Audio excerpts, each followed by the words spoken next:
this is Janet with Try It Like It Create It, and I am working on a project here with cut cardstock. What we're using today is pop tone in 2 different colors that coordinate, but you could use 2 of the same color if you would like as well.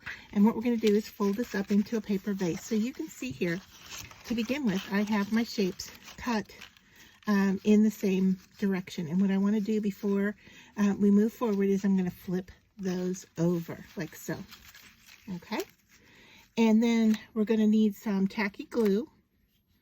All right, you don't have to use this brand. Any kind of glue, white tacky glue will work.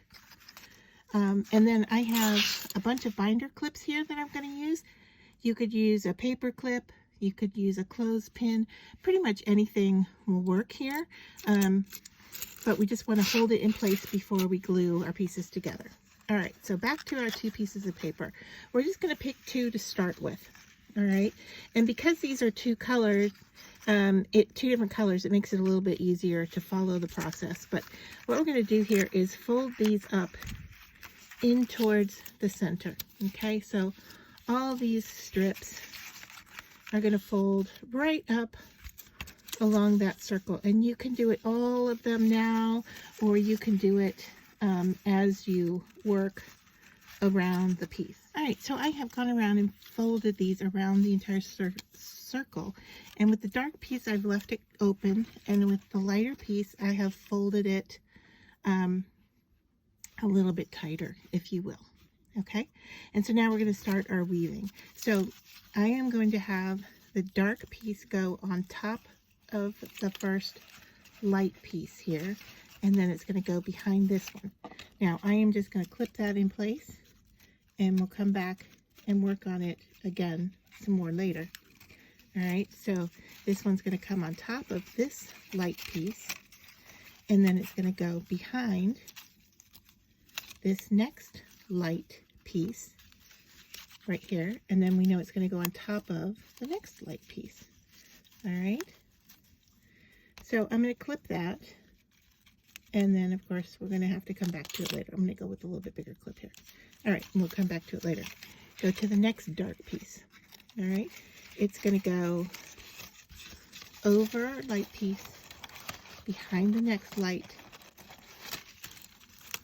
over the light piece, and then we're going to unclip that one and go behind that one. All right, so the piece is going to travel across 4 colors, and then when it hits that last piece, all right, we're going to line them up and clip it.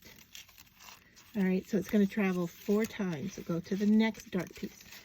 It's going to go over the first piece, behind the second piece, over the next piece, and then behind the next one. And then it's going to line up like so. Doesn't have to be perfect at this point. And we're just going to clip it there. So you can see we're starting to get a weaving pattern. All right, I'm going to go to the next dark piece. All right, it's going on over the piece that it's with, then behind, on top, and behind. And the further we get along with this, the more it starts to make sense. Okay, and I'm going to clip this one too. All right, and then to the next one. All right, so it's over that one, under, over, under, and it clips.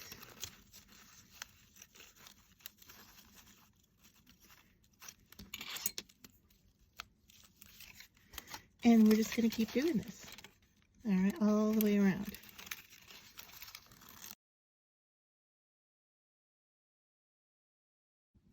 All right, so as I get to the end here, you can see that it's starting to come together. And the reason that we're clipping is because we want to make sure we have everything correct before we finish up. So as you can see here, I'm ready for this dark piece, and it's going to travel over 4 light pieces. So it goes behind the first, over, under, and then on top of the last light piece. All right.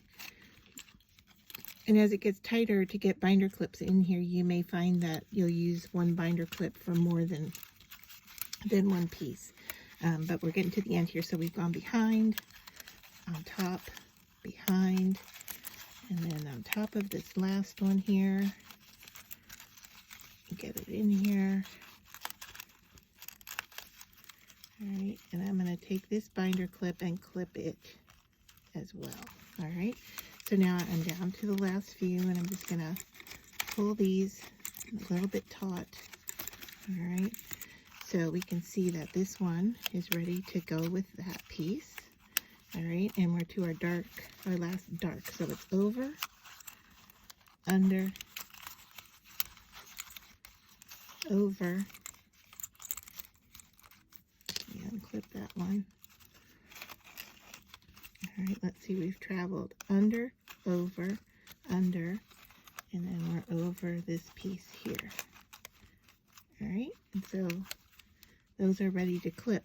Instead of clipping, because I am ready to start gluing, alright, I'm going to leave these last ones not clipped so I can get my fingers in here. I can tell, okay, everything is lining up correctly, and it is kind of a cone-like shape. Alright, and you can go around and push on these ends tight around the bottom circle. Alright, and so now I'm going to start my gluing. So I am going to start with this first piece. I'm just going to make sure I'm on the right piece. Okay, so I've got 1, 2, 3, and so it went behind, over, behind, and then over this piece here. Alright, I know that that's a little tight, seems a little off, but it'll work out. So I'm going to put a little bit of glue, doesn't take a lot, and I'm just going to line those two up to that point and hold it there for a second. And then I'm ready to move to the next one. So this light one is over, under, over, and it's under this next piece here. Alright, so I'm ready to put a little glue there. And once again, just hold that in place for a second, and that's all it needs. If you want, you can go back and clip it again. Okay, it's not really necessary. This tacky glue should hold. Okay, so over, under, over, and then we're ready to go behind that piece. I'm going to have to unclip so that I can get in there. All right, and once again, just put a little bit of glue. It doesn't take a lot. You want to line up to that point.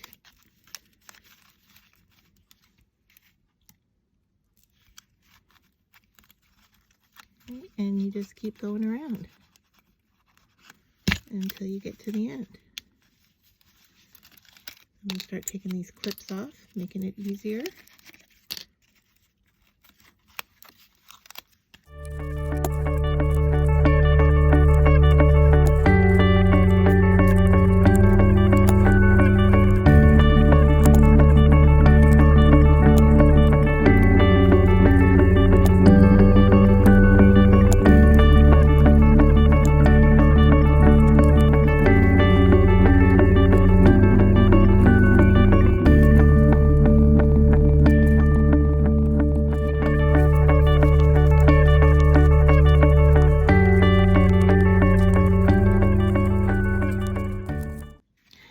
So using the two colors, you can tell that you have everything correct because the top piece is the same color all the way around.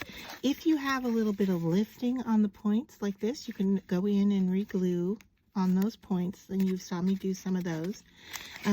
I also went around and pushed right up against the circles at the bottom to make sure everything was nice and tight. The other thing you can do is you can go in and kind of curve the top down if you want to give it kind of a rounded or a bowed shape. You can go in there and manipulate that paper like so. Okay, and you can just, depending on how thick or how thin your paper is, you can kind of adjust that more. Okay, so you can make this much more curved if you'd like. I'll bring another one in here to show you. This one has flowers in it. All right, but to show you that all one color, take these out of here. All right, all one color, and what that looks like. All right, so you can make these larger or smaller, and you can see what I've done here is taken some flowers from the Dollar Tree. I didn't want to cut them down, so I just kind of folded them over, pulled their leaves up to the top. It only took 3 to fill this, and I am cutting my piece I cut on the Cricut Maker. Made it 8 inches, so that was my dimension, and then I cut so it fit on the 8.5 by 11 paper, and then that makes a super cute little piece that could go, you know, on somebody's desk. You could do it for a birthday. You could put a sign on the top here for a birthday. It just makes a sweet little gift, and it was 2 pieces of paper and a, you know, bouquet from the dollar store in a coordinating color.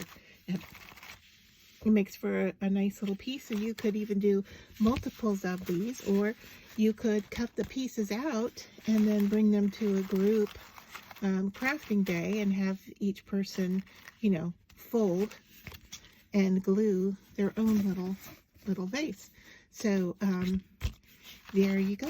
That is what they look like when they're done.